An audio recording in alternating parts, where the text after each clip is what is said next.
একটি বাঁধাকপি কেটে নিতে হবে কুচি কুচি করে একটি আকার রেখে। তারপরে একটি পনিরকে কেটে নিতে হবে।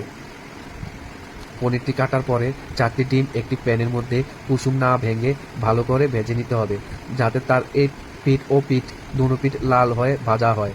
তারপর ভালো করে ভাজার পর ডিম দুটিকে কেটে নিতে হবে।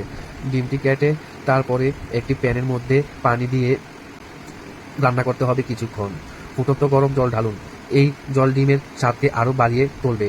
এরপর মিশ্রণটি 2 মিনিট ধরে রান্না করতে হবে। আপনারা চাইলে আলু দিতে পারেন, কিন্তু আমি আলু দেব না। তবু আলু এভাবে গোল করে কেটে নেবেন যদি আপনারা দেন। আমি এখন আলু দেব না, আপনারা দেখানোর ক্ষেত্রে দেখাচ্ছি। আর আমার চ্যানেলটিকে সাবস্ক্রাইব, কমেন্ট, লাইক, শেয়ার করবেন। পনিরের টুকরোগুলো দিন।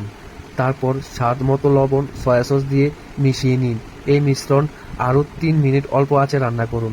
বাঁধাকপি দিয়ে 5 মিনিট রান্না করুন এবং তোলার আগে পেঁয়াজ কুচি পাতা দিন। রান্না শেষে চুলা থেকে নামিয়ে নিন এবং উপরে সামান্য পেঁয়াজ কুচি ছড়িয়ে দিন। গরম গরম সুস্বাদু রেসিপি।